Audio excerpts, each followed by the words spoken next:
My sister-in-law pranked me by giving me alcohol knowing I don't drink, and I feel so hurt even though she didn't know it would trigger my childhood trauma. I, 29F, don't drink alcohol. The short answer to the reason for this is I grew up with two highly abusive alcoholic parents.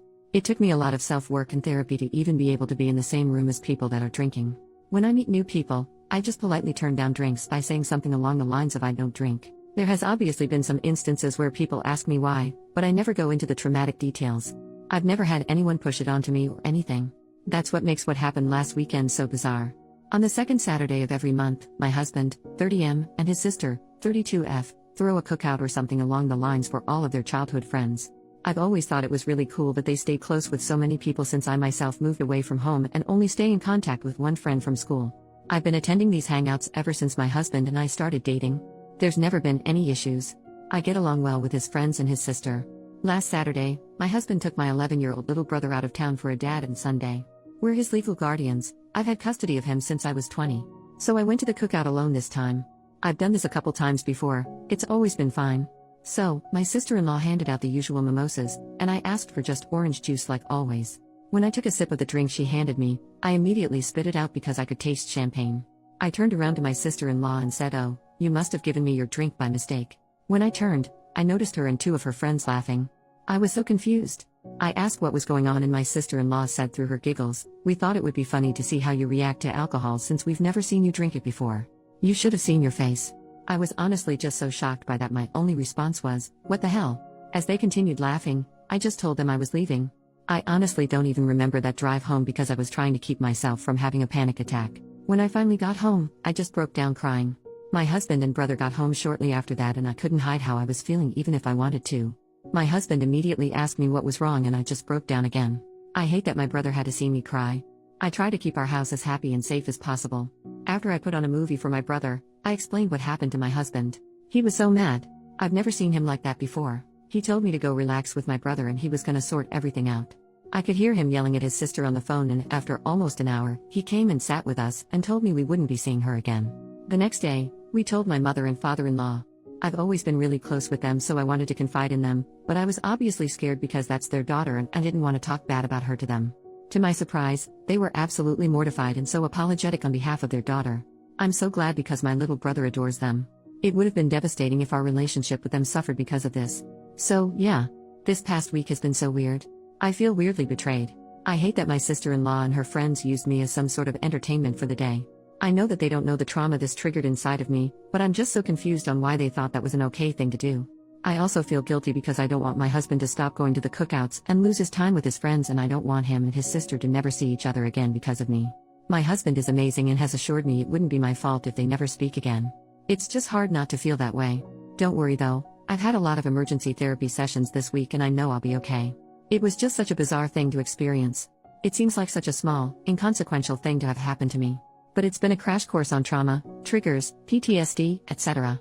Typing it out has been so helpful. Thanks for listening to my ramblings.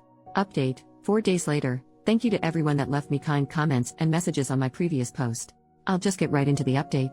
A lot of you guessed right.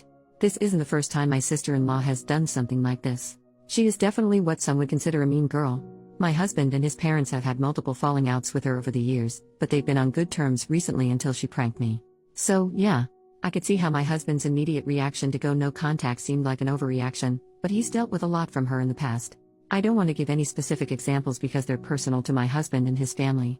Hope you all understand. So here's what happened after my last post. After talking with my therapist and my husband, I decided I wanted to message my sister-in-law. I asked her if she wanted to get lunch and talk about what happened. I wanted to explain some of my past to her, my PTSD diagnosis, and why what she did affected me so much. I just wanted this to be over and for us to come to an understanding. But she never responded. A couple of my husband's friends that were at the cookout when the prank happened called us to check in on me. They said they had no idea my sister-in-law planned that and they never would have let it happen. That's probably why she didn't clue them in on the prank. They told me that after I left, they told her it wasn't cool. After a couple days I just gave up hope of her messaging me back and decided to start moving on. Yesterday, my sister-in-law blew up my husband's phone. She said some pretty awful things. To summarize, it was along the lines of "It's not my fault your wife is a pussy that is scared of champagne." She called me a bunch of names, from everything to bitch, cunt, etc. She said she never liked me and she wished my husband stayed with his high school girlfriend. They broke up when they were 18 by the way, my husband is 30. Lol. The worst thing she said was, my husband was just doing charity by taking in a couple of orphans. If you don't remember, I have custody of my 11-year-old brother and we don't have any contact with our parents because they're abusive. So yeah, some pretty awful stuff. I was honestly just shocked. I thought we got along fine. We were never best friends or anything, but I had no idea she held this much animosity towards me. Maybe she's just embarrassed and lashing out because her parents or some of her friends berated her for it? I don't know. My husband sent just one message back to her saying he never wants to see or talk to her again and then blocked her and her husband's numbers. He told his parents what happened and they were furious too. I don't know what they said to her, but they're about as done as my husband. Since I've been in therapy and have support around me, her words didn't bother me much. I know she obviously has some problems to deal with and I'm just her latest target. The worst thing she did was bring my brother up. I'll never forgive her for that. He's not an orphan. He has 2 parents that love him. And I'm not either. I have in-laws that love and support me. They always have my back, even when it comes to their own daughter. If I never see my sister-in-law again, I'd be fine with that. I truly hope one day she'll come to her senses and understand the way she treats people isn't right. We've decided to turn every second Saturday of the month into family day in place of the cookouts. I'm gonna be just fine. I'm already feeling miles better than I did writing my previous post. For everyone calling me dramatic, I'm genuinely glad you don't have any experience with PTSD or triggers. I don't think it's funny to give someone alcohol without their consent even if you know the person drinks. Anyway, again, thank you for all the kind words. I hope there will be no more updates, but if anything crazy happens, I'll let you know.